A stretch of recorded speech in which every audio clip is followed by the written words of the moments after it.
आपके संरक्षण में बांग्लादेशी, रोहिंग्या और पाकिस्तानी आते हैं। इसका सवाल का जवाब सत्ता में बैठे हुए लोगों को देना चाहिए कि ये इतने बेशर्म, इतने नकारा और निकम्मे क्यों हैं। मूत्र कोई असंसदीय शब्द नहीं है। देश के 140 करोड़ हिंदुस्तानियों का दिल टूटा आपके गलत सूत्र की वजह से, क्योंकि आपने इस्लामाबाद, कराची और पाकिस्तान पे कब्जा कर लिया था।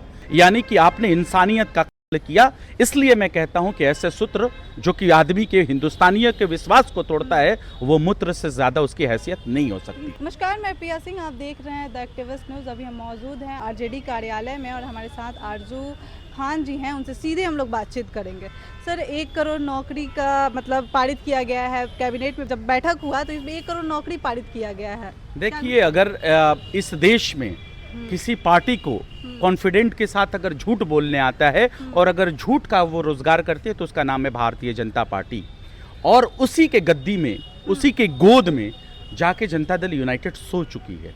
इनको सिर्फ अफवाहें फैलाना है, परसेप्शन गढ़ना है, झूठी राजनीति करनी है और उस झूठी राजनीति के जरिए किसी तरह अपनी वैतरनी को पार लगाना है। मैं पूछता हूं, आप पहले 19 लाख रोजगार का आप डेटा दे दीजिए, कैसे आपने दिया? और अगर आपने इतनी नौकरियां दे दी है तो ये बताइए कि बिहार प्रदेश में सबसे ज्यादा पलायन क्यों है? ई श्रम पोर्टल पे यहाँ का मजदूर 2 वक्त की रोजी रोटी के लिए, दिहाड़ी मजदूर बनने के लिए 3 करोड़ ई श्रम पोर्टल के जरिए वो जाता है दूसरे राज्यों में 2 वक्त की रोजी रोटी कमाने। जबकि ये डेटा अगर हम सही से देखें, एनालिसिस करें, तो ये लगभग 5 करोड़ के है। तो जब आपने इतना रोजगार दे दिया तो ये 5 करोड़ पलायन क्यों? प्रति व्यक्ति आय सबसे ज्यादा कम अगर किसी पूरे राज्य में, देश के राज्यों में अगर सबसे कम अगर किसी की है तो वो बिहारी की क्यों? अगर आपने उसको रोजगार दे दिया तो निवेश सबसे कम बिहार में क्यों?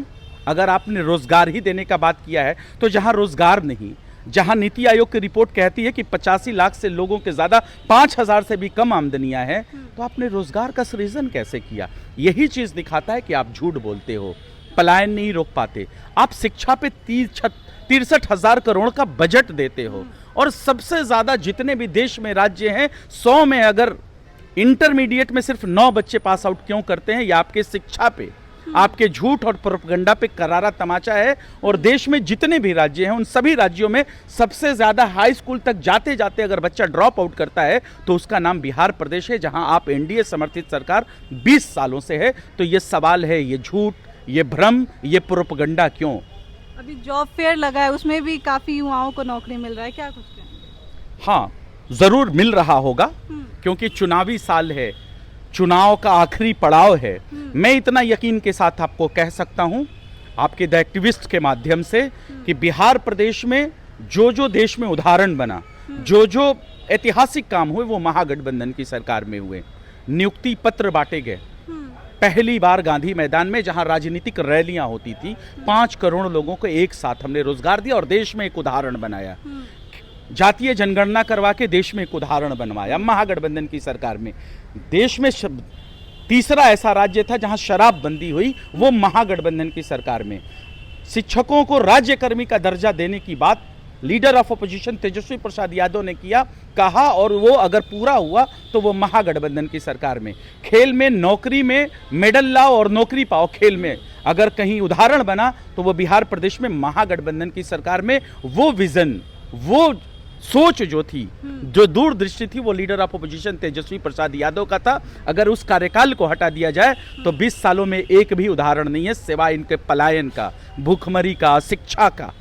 यही इन्होंने दिया है 20 सालों से एनडीए समर्थित सरकार में बिहार में।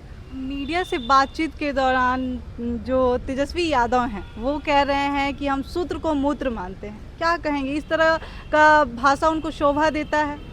सबसे पहले तो मैं आपको बता दूं, मूत्र कोई असंसदीय शब्द नहीं है, ये संसदीय शब्द है, पार्लियामेंट्री शब्द है। दूसरी बात, देश के 140 करोड़ हिंदुस्तानियों का दिल टूटा आपके गलत सूत्र की वजह से, क्योंकि आपने इस्लामाबाद, कराची और पाकिस्तान पे कब्जा कर लिया था। देश के जवानों के साथ, देश के शहीदों के साथ, देश की सेनाओं के साथ देश के लोगों का सेंटिमेंट और जज्बात जुड़ा हुआ था। लेकिन आपके गलत सूत्र ने उनके विश्वास को तोड़ दिया। यानी कि आपने इंसानियत का किया। इसलिए मैं कहता हूं कि ऐसे सूत्र जो कि आदमी के हिंदुस्तानियों के विश्वास को तोड़ता है, वो मूत्र से ज्यादा उसकी हैसियत नहीं हो सकती। चुनाव आयोग तो कह रही है कि हम जो वोटर लिस्ट गहन कर रहे हैं उसमें जो घुसपैठी हैं, जो बांग्लादेशी हैं वो आ रहे हैं, उनके कारण हम ये कर रहे हैं। अभी सुप्रीम कोर्ट ने कहा था साफ, 4 दिन पहले कहा था कि नागरिकता जांचने का अधिकार किसको है? गृह विभाग को है। तो मुझे इलेक्शन कमीशन ये बताए कि वो किस तरीके से नागरिकता जांच कर रही है और वो एक्सेस भी बता दे कि कौन कौन है। और सबसे बड़ा फेल्यूर तो सत्ता में बैठे हुए लोगों का है ना, जो 20 सालों से बिहार में है और जो 14 सालों से केंद्र की सत्ता में भारतीय जनता पार्टी है। यानी ये इनका फेल्यूर है, इनका नकारापन और निकम्मापन है। और यही इसी वजह से तो मैं कह सकता हूं पहलगाम और पुलवामा हो जाते हैं, क्योंकि आपकी सत्ता में, आपके संरक्षण में बांग्लादेशी, रोहिंग्या और पाकिस्तानी आते हैं। इसका सवाल का जवाब सत्ता में बैठे हुए लोगों को देना चाहिए कि ये इतने बेशर्म, इतने नकारा और निकम्मे क्यों हैं कि जो देश की सेनाओं को शहादत देनी पड़ रही है, अपनी जानों की आहुति देनी पड़ रही है, क्योंकि इनके शासन सत्ता में अगर ये कहते हैं कि लोग बाहर ही आ रहे हैं, नागरिकता ले रहे हैं, तो उनके फेल्यूर वो है। फेल्यूर सरकार का है, सवाल उनसे होना चाहिए। और ऐसे चीजों को देश के लोग बर्दाश्त नहीं करेंगे। लेकिन हकीकत क्या है ना, ये लोग चुनावी गिद्ध हैं, राजनीतिक गिद्ध हैं। अभी झारखंड में इलेक्शन हुआ तो वो पूरा रोहिंग्या, बांग्लादेशी और पाकिस्तानी घुसपैठ पे बात की है। इलेक्शन लड़ा, आसाम में भी उसी तरीके से इलेक्शन लड़ा। जब इलेक्शन खत्म हो जाता है तो ये बातें भी खत्म हो जाती हैं। देखिए, बंगाल में चुनाव आ गया, फिर रोहिंग्या, बांग्लादेश और पाकिस्तान आ गया। ये मानसिकता दिखाती है कि ये देश के लोगों को डरा के, धमका के, जबकि शासन इनकी, सत्ता इनकी, जवाबदेही इनकी हिंदू मुसलमान करके, हिंदुस्तानी, पाकिस्तानी, बांग्लादेशी करके, ये किसी तरह चुनावी गिद्ध की तरह राजनीतिक लाभ लेना चाहते हैं और गद्दी पे बैठना चाहते हैं। राजनीतिक लाभ बोल रहे हैं, क्या इसका तात्पर्य? तात्पर्य चोली दामन का है। चोली दामन का साथ है भारतीय जनता पार्टी और जनसंघ और संघ का। जिस पार्टी की विचारधारा संघी मानसिकता की हो, जिसने अपने मुख्यालयों पे दशकों तक तिरंगा नहीं फहराया, देश के तिरंगे को मनहूस कहा बंच ऑफ थॉट में, और सुप्रीम कोर्ट के दखल देने के बाद उसने अपने मुख्यालय पे तिरंगा झंडा फहराया। तो इसलिए मैं कहता हूं कि यह सवाल वाजिब है। आप देश के तिरंगे के साथ नहीं हैं, तिरंगे में के आड़ में खड़ा होकर आप राजनीति करना चाहते हैं। आप संविधान को मानने वाले लोग नहीं हैं, संविधान के आड़ में अपनी राजनीतिक रोटियां सेकने वाले लोग हो।